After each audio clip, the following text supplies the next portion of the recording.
Assalamualaikum and welcome to Amy's Home. Amy's Homeல யூடியூப்ல ரீசெண்டா ரொம்பவே ட்ரெண்டிங்கா போயிட்டு இருந்த காரசாரமான ஜூசியான ப்ரான் கீரோஸ் என்னோட ஸ்டைல்ல எப்படி செய்யறதுன்னு பார்க்க போறோம். வாங்க எப்படி செய்யறதுன்னு பார்க்கலாம். இறாலை வச்சு ஒரு கீரோஸ் செய்ய போறோம். அதுக்கு முதல்ல மசாலா அரைச்சிக்கணும். அந்த மசாலாக்கு ஒரு 10ல இருந்து 15 காஞ்ச மிளகாவை நல்லா ட்ரை ரோஸ்ட் பண்ணிக்கோங்க.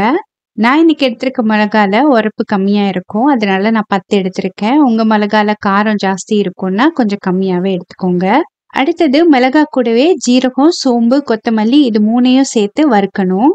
என்கிட்ட முழு மல்லி இல்லாதனால நான் மல்லித்தூள் சேர்த்திருக்கேன். ஜீரகமும் சோம்பு மட்டும் முழுசா சேர்த்து நல்லா ட்ரை ரோஸ்ட் பண்ணிக்கணும். கொத்தமல்லி தூள் கூடவே குழம்பு மிளகாய் தூள் 1 டேபிள் ஸ்பூன் சேர்த்துட்டு அதையும் நல்லா ட்ரை ரோஸ்ட் பண்ணிக்கோங்க. அடுப்பை ஸ்லோ ஃப்ளேம்ல வச்சு எல்லாத்தையும் நல்லா ட்ரை ரோஸ்ட் பண்ணி இந்த மாதிரி பொல பொலன்னு வந்த பிறகு தனியா ஆற வச்சிடுங்க. அடுத்தது ஒரு மிக்சி ஜார்ல 4-5 சின்ன வெங்காயம் சேர்த்திருக்கேன். அது கூடவே ஒரு தக்காளி, 1 டேபிள் ஸ்பூன் அளவு இஞ்சி பூண்டு விழுது, அது கூடவே நம்ம வறுத்த ஆற வச்சிருந்த மசாலாவையும் சேர்த்துட்டு இது கூட கொஞ்சம் போல தண்ணி மட்டும் சேர்த்து நல்ல ஒரு பேஸ்டா அரைச்சுக்கோங்க. இந்த மசாலால ஃப்ரெஷ்ஷா கொத்தமல்லி தழை சேர்த்து அரைச்சோம்னா இன்னும் வாசமா இருக்கும். முதல்ல நான் சேர்க்க மறந்துட்டேன், அதனால மறுபடியும் அந்த கலவையில கொத்தமல்லி தழையை சேர்த்துட்டு நல்ல ஒரு ஸ்மூத் பேஸ்டா அரைச்சிக்கிறேன். இப்ப பாருங்க, இந்த அளவுக்கு நல்லா ஸ்மூத்தா அரைச்சுக்கோங்க. அடுத்தது ஒரு அகலமான பேனை எடுத்துக்கோங்க. அதுல தாராளமா எண்ணெய் சேர்த்து அதை சூடு பண்ணிக்கோங்க. நான் இன்னைக்கு கீரோஸ் செய்யறதுக்கு 1 கிலோ அளவு இறால் எடுத்து சுத்தம் பண்ணி வச்சிருக்கேன். அந்த இறால் கூட கொஞ்சமா மிளகாத்தூள், மஞ்சத்தூள், உப்பு, கொஞ்சோண்டு இஞ்சி பூண்டு விழுது இது எல்லாம் சேர்த்து 1/2 மணி நேரம் ஊற வச்சிடுங்க. இறால் நல்லா மசாலால ஊறினதுக்கு அப்புறமா இந்த மாதிரி அரை பொரியலா பொரிச்சு எடுத்து தனியா வச்சிருங்க. நான் இன்னைக்கு இறாலை தோலோட சேர்த்திருக்கேன். இது ஆப்ஷனல் தான், நீங்க தோலை உரிச்சிட்டு கூட சேர்த்துக்கலாம். இறாலோட கலர் இந்த மாதிரி சேஞ்ச் ஆன உடனே நீங்க எண்ணெயிலேருந்து எடுத்துடலாம். இறாலை பொரிச்சு எடுத்த அதே எண்ணெயிலேயே 2 பெரிய வெங்காயத்தை நல்லா ஸ்லைஸ் பண்ணி சேர்த்து இந்த மாதிரி கோல்டன் கலர் ஆகுற வரைக்கும் வதக்கிக்கோங்க. வெங்காயம் நல்லா வதங்கினதுக்கு அப்புறமா நம்ம ஏற்கனவே அரைச்சு ரெடி பண்ணி வச்சிருந்த பேஸ்ட்டை இதுல சேர்த்து அந்த எண்ணெயிலேயே வதக்கி விட்டுக்கோங்க. மசாலா சேர்த்துட்டு தண்ணி எதுவும் சேர்க்காம எண்ணெயிலே நல்லா சுருள வதக்கிட்டு அதுக்கப்புறமா தண்ணி சேர்த்து கலந்து விட்டுக்கோங்க. நான் இன்னைக்கு ஒரு 1/2 கப் அளவு தண்ணி சேர்த்திருப்பேன். அடுத்தது இந்த மசாலாக்கு தேவையான அளவு உப்பு சேர்த்துக்கோங்க. இறால் மசாலால பெரட்டும் போதும் உப்பு சேர்த்திருக்கோம், அதனால பார்த்து கம்மியாவே உப்பு சேர்த்துக்கோங்க.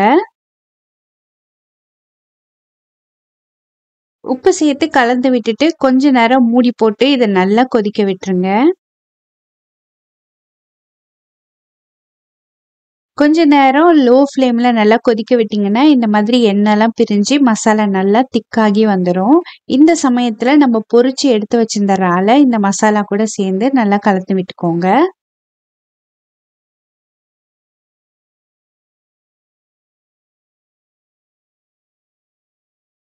மசாலாவும் இறாலும் ஒன்னா கலந்து வர மாதிரி நல்லா கலந்து விட்டுட்டு இது கூடவே 2 டேபிள் ஸ்பூன் அளவு நெய் சேர்த்துட்டு மூடி போட்டு இதை சிம்ல வச்சு ஒரு 5 நிமிஷம் கொதிக்க விட்டா போதும்.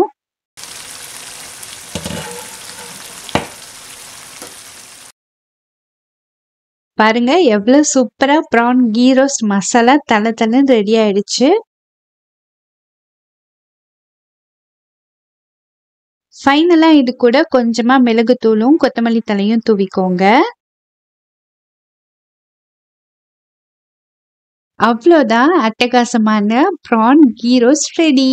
இந்த ப்ரான் கீரோஸ்ட தோசை, சப்பாத்தி, பரோட்டா அந்த மாதிரி டிஃபன் ஐட்டம்ஸ்க்கும் வச்சு சாப்பிடலாம், ரைஸ் கூடயும் வச்சு சாப்பிடலாம். எல்லாத்துக்குமே சூப்பர் அல்டிமேட்டான காம்பினேஷனா இருக்கும். இந்த ஜூசி அண்ட் ஃப்ளேவர்ஃபுல்லான ப்ரான் கீரோஸ்ட ரொம்பவே ஈஸியா ரெடி பண்ணிடலாம். கண்டிப்பா உங்க வீட்டில் ட்ரை பண்ணி பாருங்க. ட்ரை பண்ணி பார்த்துட்டு எப்படி இருந்துச்சுன்னு கமெண்ட்ஸ்ல சொல்லுங்க. மறக்காம ஆமிஸ் ஹோம்க்கு சப்ஸ்கிரைப் பண்ணுங்க. தேங்க்யூ.